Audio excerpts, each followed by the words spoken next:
We've seen so many incidents, violent incidents involving guns across the city of Oakland. For it to happen at a school again, what do you make of it? It's sad. It's sad, and I feel like there has to be something done about it. You know, people need to be held accountable. It's not okay. These are children.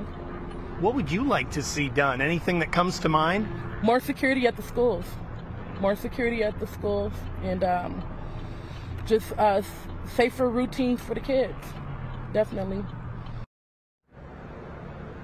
Now, right now, you can see are blocking this overpass here on Keller Avenue. They're not letting any traffic up that way. That's toward the school. Greg Lee, fellow reporter, is up that way, reporting live from there. And that scene and the heavy law enforcement presence that came in there earlier today. We also saw it on the other end of Mountain Boulevard going up over another overpass toward the school. That's where we saw people dressed in SWAT. And a couple of parents came down from the school after arriving there to pick up their kids before all that law enforcement got in there.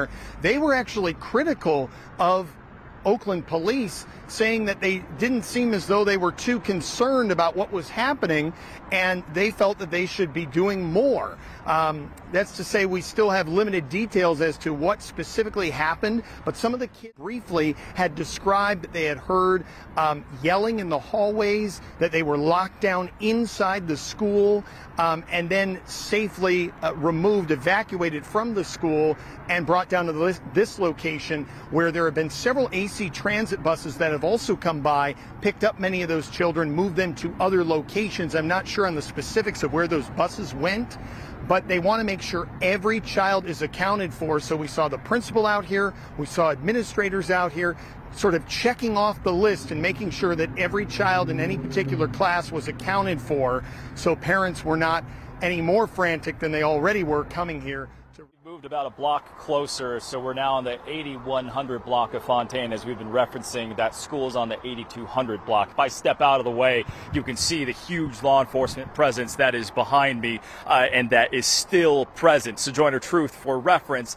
is just to the right of this SWAT vehicle that you see, or Alan can zoom in, but you can see how close we now are to that school. And as you can imagine, that law enforcement presence has not let up, and we don't imagine it to as this investigation continues.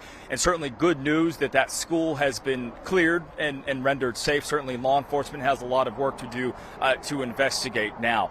Obviously a lot of relief from parents that no children had been injured, but obviously our hearts going out to the families of the 6 adults injured in this shooting as they continue to receive treatment at those hospitals.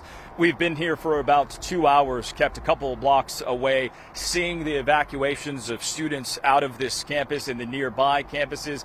Children as young as 2 years old from a nearby daycare.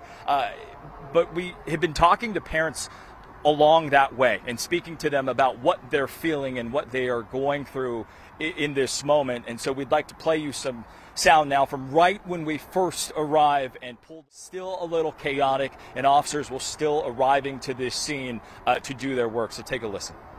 I got a phone call from my kid's mother, and you could hear the gunshots going off as she was speaking to me. She was crying. I didn't have too much information, but I just dashed over here as soon as I could. What's going through your head, man? I was about to bum rush the police because they wouldn't. I was right there first in line. They wouldn't let me through, and I asked them, "What if it was your daughter?"